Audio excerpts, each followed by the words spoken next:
আমি একটি কথা থেকে অন্যদিকে গিয়েছিলাম যে এক ভদ্র মহিলা আমার কাছে এসেছেন ইসলাম গ্রহণ করবার জন্য। আমি তাকে জিজ্ঞাসা করলাম, এফিডেভিট সব কমপ্লিট করেছেন এবং আইনি সমস্ত পদক্ষেপগুলো শেষ করেছেন, বললাম যে আপনি ইসলাম কেন গ্রহণ করবেন? যারাই আমার কাছে এই টাইপের আসে আমি জিজ্ঞেস করি, কারণ আমার তো জানা আছে যে বাংলাদেশের আমাদের মানুষের প্র্যাকটিস দেখে তো তার ইসলাম গ্রহণ করার কথা না, আরও ইসলাম থেকে পালানোর কথা। কেন গ্রহণ করেছেন? তো তিনি বললেন, ইসলাম সম্পর্কে আমি বই পড়েছি, এই বই আমাকে প্রভাবিত করেছে। আবার কোনো কোনো ব্যক্তিকে আমি দেখেছি, তাদের ব্যক্তিত্ব দেখে, নিশ্চয়ই সেরকম ব্যক্তিত্ব খুবই কম, দেখে আমি প্রভাবিত হয়েছি। গোটা পৃথিবীতে আপনারা বিশেষ করে পশ্চিমা দুনিয়ার খবর রাখবেন নিশ্চয়ই, সেখানে প্রতিদিন ইসলামে আসা মানুষের সংখ্যা বেড়ে চলেছে এবং পুরুষদের চাইতে মেয়েদের মধ্যে ইসলাম গ্রহণের সংখ্যা অনেক বেশি, প্রবণতা অনেক বেশি। কেন? যেখানে নারী অধিকার নিয়ে এত কথা বলা হয়, নারীদের অধিকার দেওয়ার জন্য এত আয়োজন নেওয়া হয়, এত উদ্যোগ নেওয়া হয়, সেই সমাজে কেন, সেই সমাজের নারীরা কেন ইসলামে আসছে এবং সেখানকার মুসলমানরা কেন ইসলামে আসছে, এই বিষয়টা নিয়ে আমি একটু স্টাডি করার চেষ্টা করলাম। আমার কাছে দুটি জিনিস পরিষ্কার হয়েছে। নাম্বার এক, তারা কোরআন পড়ে। যারাই ইসলামের পথে এসেছে তাদের বেশিরভাগ মানুষ কোরআন পড়ে ইসলামে এসেছে। এবং ওমর রাদিয়াল্লাহু তাআলার কথা আপনারা জানেন, গোটা পৃথিবীর ইতিহাসে প্রবাদতুল্য শাসকদের একজন, ন্যায় বিচার প্রতিষ্ঠার ক্ষেত্রে দৃষ্টান্ত স্থাপন করা মানুষদের একজন, সে ওমর রাদিয়াল্লাহু তাআলা আনহু। তার ইসলাম গ্রহণের ইতিহাসও আপনারা জানেন। তিনি কিন্তু নবী সাল্লাল্লাহু আলাইহি সাল্লামকে হত্যা করার দায়িত্বে নিয়োজিত হয়ে সে দায়িত্ব পালন করার জন্য যাচ্ছিলেন। প্রতিমধ্যে তিনি তার বোন ভগ্নিপতির কণ্ঠের তেলাওয়াত শুনেছেন। এই ঘটনা বিভিন্ন ভাবে বর্ণিত হয়েছে, আপনারা জানেন। সেই তেলাওয়াত তাকে এতটা প্রভাবিত করেছে যে তিনি হত্যার পরিবর্তে বরং মুহাম্মদ সাল্লাল্লাহু আলাইহি সাল্লামের কাছে হাত দিয়ে তার হাতে ইসলাম গ্রহণ করেছেন। তার মানে কোরআন সামান্য একটু শোনার পর তার ভিতরে এরকম প্রভাব পড়েছে। আপনাদেরকে আরেকটা গল্প শোনাতে চাই। তুফাইল ইবনে আমর আদ-দুসি একজন বড় মাপের কবি ছিলেন ইয়েমেনের। শুধু বড় মাপের নয়, আমরা জাতীয় কবি বলি, তখনকার জাতীয় কবির কালচার ভাবে ছিল না, যদি থাকতো হয়তো তিনি ইয়েমেনের জাতীয় কবি থাকতেন তখনকার। তুফাইল ইবনে আমর আদ-দুসি, দুস ওনার গোত্রের নাম। উনি যেহেতু বড় সাহিত্যিক এবং কবি ছিলেন এবং সেই সময়ে কবি সাহিত্যিকদের অনেক কদর ছিল, বড় বড় রাজদরবারগুলোতে কবি সাহিত্যিকদেরই পদচারণা সবচেয়ে বেশি ছিল এবং সবচেয়ে বড় পুরস্কারগুলো তারাই জিততেন। প্রশংসা করে রাজাদেরকে বিভিন্ন কবিতা, বিভিন্ন পংক্তি, বিভিন্ন লেখা এগুলো উপহার দিলেই পুরস্কার পেতেন। তো তুফাইল ইবনে আমর আদ-দুসি যেহেতু সাহিত্যিক ছিলেন, ভিআইপি ছিলেন, তিনি মক্কা উমরা করতে এসেছেন। মুহাম্মদ সাল্লাল্লাহু আলাইহি সাল্লাম তখন গোপনে ইসলাম এর দাওয়াত দিচ্ছেন। মক্কায় আসার পর তার বন্ধু বান্ধব যারা মক্কায় ছিলেন কবি সাহিত্যিক, তারা বললেন, দেখো আমাদের এখানে তো একটা লোক, তার কথা শুনলেই মানুষ তার জাদুতে আক্রান্ত হয়ে যায়, বাপদার ধর্ম ছেড়ে দেয়। তো তোমার ব্যাপারে আমরা আশঙ্কা করছি যে তুমি এরকম অবস্থার মধ্যে পড়তে পারো। তাহলে একটা বুদ্ধি হলো, তুমি কানের মধ্যে তুলো দিয়ে রাখো, দোনো কানের ফুটো এমনভাবে বন্ধ করে দাও যে তুমি ওমরা যখন করবা, তওয়াফ করবা, সাই করবা, এই টাইমে যাতে ওই ভদ্রলোকের কোনো কথা তোমার কানে না আসে, অ্যাটলিস্ট এই সময়টা তুমি এভাবে একটু পার করো। তিনি তাদের পরামর্শ অনুযায়ী দোনো কান বন্ধ করে ফেললেন এবং তিনি ওইভাবে কিন্তু ওমরার কাজ শেষ করলেন। একটা পর্যায়ে তার মনে হলো যে আমি এত বড় সাহিত্যিক মানুষ, বুদ্ধিজীবী মানুষ, পড়াশোনা করা মানুষ, একটা মানুষ কথা বলবে আর আমি গলে যাব, ভুলভাল বললেও আমি সেটা মেনে নিব, আমি তো এত অর্বাচীন না, আমাকে এত ভয় কেন পেতে হবে? তিনি কানের তুলো খুলে ফেলে দিলেন এবং এরপর তিনি হারামের কোন এক জায়গা থেকে কোরআনের কিছু আয়াতের অংশ বিশেষ তার কানে আসলো।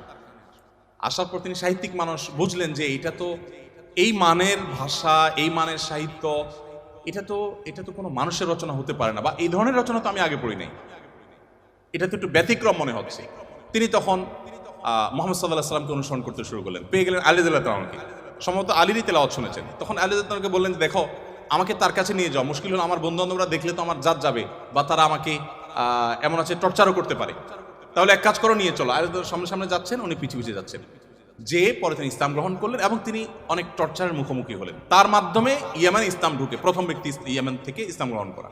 আমি আপনাকে 50টা ঘটনা শোনাতে পারবো যে মানুষগুলো ইসলাম গ্রহণ করেছেন শুধুমাত্র কোরআন স্টাডি করে, কোরআন পড়ে। আমি আপনাদেরকে আজকে আহ্বান করে যেতে চাই, বাই চান্স মুসলমান আমরা যারা আছি, আমরা একটু ইসলামটাকে বোঝার চেষ্টা করি, আমরা ইসলামটা একটু জানার চেষ্টা করি। আমরা অনেকে মনে করি কোরআন হাদিস এগুলো হুজুরদের সাবজেক্ট, এগুলো শুধু ওনারা পড়বেন, আমরা শুধুমাত্র হুজুরদের মুখের দিকে তাকিয়ে থাকবো আর শুনবো। আপনি সেই ধর্মের অনুসারী যে ধর্মের প্রথম নির্দেশ কিন্তু নামাজ পড়া নয়, যে ধর্মের প্রথম নির্দেশ কিন্তু রোজা রাখা নয়, যে ধর্মের প্রথম নির্দেশ হলো ইকরা, তুমি পড়ো।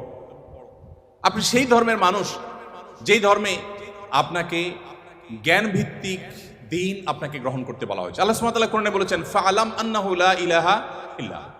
ইমাম বুখারী রাহমাতুল্লাহ আলাইহি কোরআনের পর সবচেয়ে বড় বিশুদ্ধতম আপনার ব্যাখ্যা গ্রন্থ, সেখানে আল্লাহ রাব্বুল আলামিন যে কোরআনে আয়াতে বলেছেন এর আলোকে ইমাম বুখারী রাহমাতুল্লাহ একটা অধ্যায় রচনা করেছেন। আপনারা জেনারেল ব্যাকগ্রাউন্ডের মানুষ, আপনাদেরকে আমি কিছু এমন তথ্য দিতে চাই যেগুলো হয়তো আপনাদের জানা নেই, এবং সেটা এই জন্য দিতে চাই যে মুসলমানদের জ্ঞান বিজ্ঞানের চর্চা কোন লেভেলে ছিল, বিজ্ঞান তো বটে, সাধারণ জ্ঞানের চর্চাও কোন লেভেলে ছিল। ইমাম বুখারী রাহমাতুল্লাহর যে বুখারী শরীফের কথা আপনারা শুনেন, এই বুখারী শরীফ এটার যে শুধু ইয়েগুলো আছে, টাইটেলগুলো আছে, অধ্যায় এবং পরিচ্ছদের যে শিরোনামগুলো আছে, শুধু এই শিরোনামগুলোর ব্যাখ্যায় ভারতবর্ষের লেখক আছে, সারা ওয়ার্ল্ডের অন্যান্যগুলো বাদই দিলাম। শাইখুল হাদিস জাকারিয়া রাহমাতুল্লাহ আলাইহি ভারতের সাহারানপুরের উত্তরপ্রদেশের, তার লেখা আত-তারাজম ওয়াল আবওয়াব আছে। আপনার এই টেবিলের এই মাথা থেকে মাথা পর্যন্ত হয়ে যাবে সবগুলো ভলিউম রাখলে। এতগুলো ভলিউম ভর্তি কিসে? শুধুমাত্র সহিহ বুখারীর শুধুমাত্র যে টাইটেল বা শিরোনাম আছে তার ব্যাখ্যা। এবং এগুলো এতটা একাডেমিক এবং এতটাই আপনার ডিপ নলেজের বিষয় এবং এলমি বিষয়, একাডেমিক বিষয়, যে আপনি যদি এখানে প্রবেশ করেন তাহলে আপনি এটার ভেতরে শুধু ঢুকতেই থাকবেন এবং সামনে আগতে থাকবেন। এটা আমাদের ঐতিহ্য। যাই হোক, তো ইমাম বুখারী রাহমাতুল্লাহ আলাইহির একটা অধ্যায়ের শিরোনাম ছিল এরকম যে তিনি লিখেছেন বাবুল কাউলি বিল ইলমি, বাবুল ইলমি ক্বাবলাল কাউলি ওয়াল আমালি বি। অর্থাৎ সে অধ্যায় এখানে রচনা করা হচ্ছে যে অধ্যায়ে প্রমাণ করা হবে ইসলাম কোনো কথা বলবার আগে, কোনো কাজ করবার আগে মানুষকে সেটা জানার নির্দেশ করে। অর্থাৎ আগে জ্ঞান অর্জন করো, তারপরে তুমি করো। ইভেন আল্লাহ সুবহানাহু ওয়া তাআলা কোরআনে বলছেন ফাআলাম আন্নাহু লা ইলাহা ইল্লাহ, আল্লাহ ছাড়া সত্যিকার ইবাদতের উপযুক্ত আর কেউ নেই, এই কথার জ্ঞান তুমি অর্জন করো। দেখুন, আল্লাহ সুবহানাহু ওয়া তাআলা কিন্তু বিশ্বাসের কথাটাই বলছেন, কিন্তু জ্ঞান দিয়ে বলছেন। তার মানে তুমি জানো কেন আল্লাহ ছাড়া সত্যিকার ইবাদতের উপযুক্ত থাকতে পারে না, কেন একাধিক স্রষ্টা থাকতে পারে না, কেন তুমি সেই জিনিসটা জানার চেষ্টা করো। কেন বলতে আমি এখানে আল্লাহ সুবহানাহু ওয়া তাআলা দর্শন জানতে নির্দেশ করেছেন তা নয়, আল্লাহ বলেছেন যে এই বিষয়ের স্বচ্ছ ধারণা এবং ইলম যেন আমাদের মধ্যে আসে। কিন্তু দুঃখজনক, আমরা কোরআন পড়ি না, আর পড়লেও বুঝে পড়ি না। পৃথিবীতে সবচেয়ে বেশি পাঠ করা হয় যে গ্রন্থ সেটা কোরআন। কোরআনের চেয়ে বেশি পাঠ করা হয় সর্বযুগে সর্বকালে এরকম আরেকটি গ্রন্থ পৃথিবীতে নেই যে এত বেশি পরিমাণে পাঠ করা হয়। আর দুঃখজনক সত্য এটাও যে পৃথিবীতে না বুঝে পাঠ করার ক্ষেত্রে কোরআনের চাইতে আর বিকল্প বা আরেকটা গ্রন্থ আপনি খুঁজে পাবেন না। কোরআনই একমাত্র গ্রন্থ যে আমরা মুসলমানরা সেটাকে না বুঝেই শুধুমাত্র পড়ি। হ্যাঁ, কোরআন না বুঝে পড়লেও আপনি সওয়াব পাবেন, এটা একটা কাজ হবে। না বুঝে পড়লে কি লাভ হবে আমরা অনেকে বলি। আজকাল আপনারা জানেন অনেক টেকনোলজি আবিষ্কার হয়েছে, আপনারা টেকনোলজির লোক, যে একটা সিম্পল জিনিস আমাদের সবার হাতে হাতে আছে, স্মার্টফোন। আমরা যদি বলি হাই শ্রী কল অমুক, সাথে সাথে কিন্তু আপনার কোনো টিপাটিপি ছাড়াই সেই অমুককে কল করবে, মোবাইল করবে না ডিভাইস। এখন তো আপনার আপনি কোনো রুমে বসে বলছেন যে গরম লাগছে, এসিটা অন হয়ে যাবে। আপনি জাস্ট বললেন, নির্দিষ্ট শব্দ উচ্চারণ করলেন যে আপনার কাছে গরম লাগছে, এসিটা অন হয়ে যাবে। আপনি বললেন যে না এখন শীত লাগছে, তো এসিটা কমে যাবে, বন্ধ হয়ে যাবে। টেকনোলজি এই পর্যন্ত চলে গেছে, যা আপনি বলছেন সেটা সে ক্যাচ করছে এবং সেই অনুযায়ী কাজ করছে। তো এই যদি টেকনোলজির কারামতি হয়, তাহলে কোরআন আপনি পাঠ করছেন, এমনকি এমনও হতে পারে কোনো মানুষ কিছু নির্দিষ্ট ওয়ার্ড উচ্চারণ করছে, সেটা মিনিং বুঝে না, কিন্তু ওই ডিভাইস তার মিনিং বা ওই যন্ত্র তার মিনিংটা বুঝে এবং সেটা সে ক্যাচ করে কাজও করে ফেলেছে। সে কিন্তু যা বলেছে নিজেও বুঝে নেই, তারপরও কাজ করেছে। কোরআন তেলাওয়াত করে ফু দিলে অনেক অসুখ, অনেক দুঃখ, অনেক কষ্ট, মানুষের শারীরিক অনেক কষ্ট লাঘব হয়। কিভাবে হয়? আপনি যদি এটা নিয়ে বৈজ্ঞানিক গবেষণায় নামেন তো আপনি কোনো সূত্র হয়তো খুঁজে পাবেন না, কিন্তু আপনাকে আমি যে পয়েন্টটা বললাম এই পয়েন্ট থেকে যদি আপনি আগান, আপনি দেখবেন যে এরকম বহু লজিক আপনার সামনে হাজির হয়ে গেছে। যাই হোক, তো আমি যেটা বলছিলাম যে কোরআন আপনি না বুঝে পড়লে সওয়াব পাবেন, কিন্তু এই জন্য কোরআন আসেনি। আল্লাহ সুবহানাহু ওয়া তাআলা কোরআনে বিভিন্ন জায়গায় বলেছেন লিয়াদাব্বারু আয়াতি, এই কোরআন দেয়া হয়েছে তোমাদেরকে যাতে এর আয়াতগুলো নিয়ে তোমরা গবেষণা করো, তোমরা যাতে ভাবো, তোমরা যাতে চিন্তা করো, তোমরা যাতে ভাবনার জগতে প্রবেশ করো। তো এই কোরআন ভাবনা বা গবেষণা তো অনেক পরের কথা, এর কথামালা তো আমাকে আগে বুঝতে হবে। আমি আজকে অনুষ্ঠানের মাধ্যমে আপনাদের সবাইকে উদাত্ত আহ্বান রাখতে চাই, আসুন কোরআন শুরু থেকে শেষ পর্যন্ত একবার অন্তত পুরো কোরআনটা আপনি ধীরে ধীরে অল্প অল্প করে 5টি আয়াত করে 10টি আয়াত করে আপনি পড়ুন এবং বোঝার চেষ্টা করুন। কোন একজন সাহাবী বলেছেন শুধু সূরা বাকারা পড়তে তার কয়েক বছর লেগেছে। আমরা তো 2-3 দিনে কোরআন খতম দিয়ে ফেলতে পারি, তাই না? তার শুধু সূরা বাকারা পড়তে টানা কয়েক বছর সময় লেগেছে। কি করেছেন তিনি? প্রতিটা আয়াত পড়েছেন, এ সম্পর্কে জেনেছেন, ভেবেছেন, এখান থেকে তার নেয়ার কি আছে সেটা নিয়েছেন, নিজের মতো ইমপ্লিমেন্ট করেছেন, দেন তিনি সামনে অগ্রসর হয়েছেন। এভাবে এগোতে গিয়ে তার একটা সূরা শেষ করতে কয়েক বছর সময় লেগে গেছে। কোথায় আমাদের কোরআন অধ্যয়ন? আমি আপনাদেরকে বলেছি, এখনো পৃথিবীতে যারা ইসলামে আসছে, পশ্চিমা পৃথিবী বলুন, আমাদের এই অঞ্চলে বলুন, তাদের নিয়ে আমার যে সামান্য পড়াশোনা বা ঘাটাঘাটি আছে, সেটার আলোকে আমি নিশ্চিত হয়েছি অনেকখানি যে তারা বেশিরভাগ মানুষ আমাদেরকে দেখে তো আসার প্রশ্নই ওঠে না, কারণ আমাদের মুসলমানদের মধ্যে এমন কিছু নেই যেটা দেখে সে ইসলামে আসবে, ম্যাক্সিমাম মুসলমানদের অবস্থা। কিন্তু তারা ইসলামে এসেছে কোরআন পড়ার পর। ফ্রান্সের একজন পলিটিশিয়ান, তিনি কট্টর ইসলাম এবং মুসলমানদের সমালোচক ছিলেন এবং বিদ্বেষ পোষণ করতেন রীতিমতো। আমি একসময় আমার ফেসবুক প্রোফাইলে তাকে নিয়ে অনেক লেখালেখিও করেছি।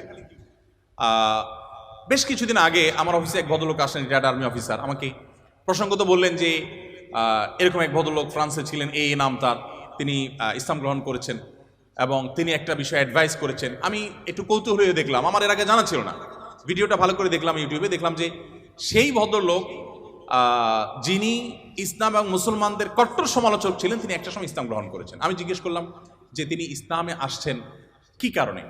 তো তার বক্তব্যই শুনলাম, তিনি বলছেন যে আমি ইসলাম এবং মুসলমানদের ত্রুটি ধরার জন্য আমি কোরআন পড়া শুরু করলাম। কোরআন পড়তে পড়তে পড়তে আমি যতই এর ভেতরে প্রবেশ করলাম ততই আমি কোরআনের কাছে সারেন্ডার করতে বাধ্য হলাম, আমি কোরআনের কাছে নিজেকে সমর্পণ করতে বাধ্য হলাম। তো আলহামদুলিল্লাহ, তিনি যেভাবে ইসলাম গ্রহণ করেছেন এবং আলোকিত হয়েছেন কোরআন দ্বারা, আমার বিশ্বাস আমরা যদি অ্যাজ এ মুসলিম আমরা পড়াশোনা করি মুসলিম হই, আমরা বুঝে শুনে মুসলিম হই, আমাদের ইসলাম গ্রহণটা যদি বাই চান্স না হয়ে বাই চয়েস হয়, অর্থাৎ আমরা জেনে শুনে মুসলমান হই, তাহলে সেটা আমাদেরকে অনেক বেশি উপকার দিবে। আপনারা অনেকে জানেন কবরে বা আপনার আলমে বারজাক, কবর না বলে বলতে পারি আমরা আলমে বারজাক, মৃত্যুর পরবর্তী যে জগৎ, সেখানে মানুষের দেহাবশের যেখানে যে অবস্থায় থাকে সেখানে কিছু প্রশ্ন হবে। এই প্রশ্নের মধ্যে শেষ সম্পূরক প্রশ্ন থাকবে, মা আলামাকা ও মা আদরাকা, তুমি কোত্থেকে জানলে, কিভাবে জানলে? তার মানে ইসলাম চায় আমি যা জানবো ইসলামের কথা, সেটাও জ্ঞান ভিত্তিক জানবো এবং গ্রন্থভিত্তিক জানবো, জেনে শুনে আমি বিশ্বাস করবো। আল্লাহ আমাদেরকে সেই তৌফিক দান করুন।